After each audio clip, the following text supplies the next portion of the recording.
नमस्कार.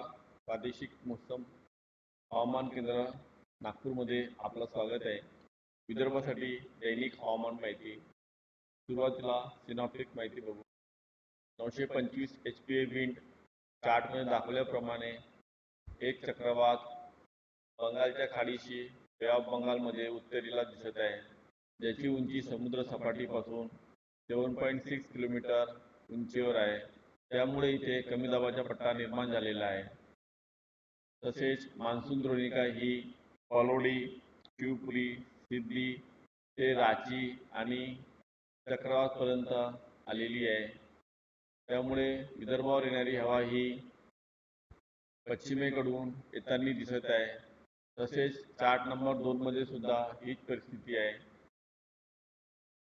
पुढील 3 दिवस हवामानाचा अंदाज. पहिल्या दिवशी 16 ऑगस्टला विदर्भामध्ये नागपूर, चंद्रपूर जिल्ह्यात सर्वत्र ठिकाणी पावसाची शक्यता आहे.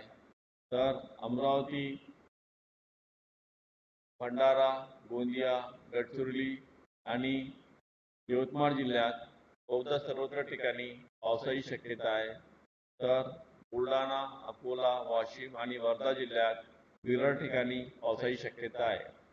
दुसऱ्या दिवशी 17 ऑगस्टला विदर्भामध्ये अमरावती, वर्धा, नागपूर, भंडारा, गोंदिया, यवतमाळ, चंद्रपूर आणि गडचिरोली जिल्ह्यात सर्वत्र ठिकाणी पावसाची शक्यता आहे. तर बुलढाणा, अकोला आणि वाशिम जिल्ह्यात बहुधा सर्वत्र ठिकाणी पावसाची शक्यता आहे. तिसऱ्या दिवशी 18 ऑगस्टला विदर्भामध्ये वर्धा, नागपूर, भंडारा, गोंदिया, चंद्रपूर आणि गडचिरोली जिल्ह्यात सर्वत्र ठिकाणी पावसाची शक्यता आहे. तर बुलढाणा, वाशिम, यवतमाळ, अमरावती आणि अकोला जिल्ह्यात बहुधा सर्वत्र ठिकाणी पावसाची शक्यता आहे. पुढील 3 दिवस हवामानाचा इशारा. पहिल्या दिवशी 16 ऑगस्टला विदर्भामध्ये सर्व जिल्ह्यांमध्ये विजांचा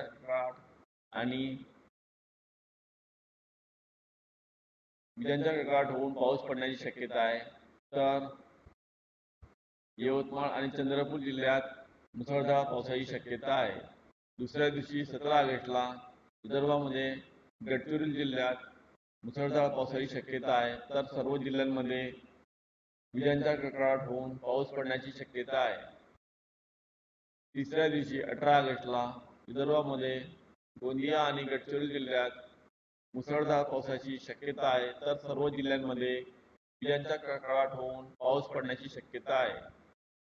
स्थानिक शहर हवामानाचा अंदाज सविस्तरपणे चार्टमध्ये दिलेला आहे. कमाल तापमान. पुढील 5 दिवसात कमाल तापमानात फार मोठा बदल होणार नाही.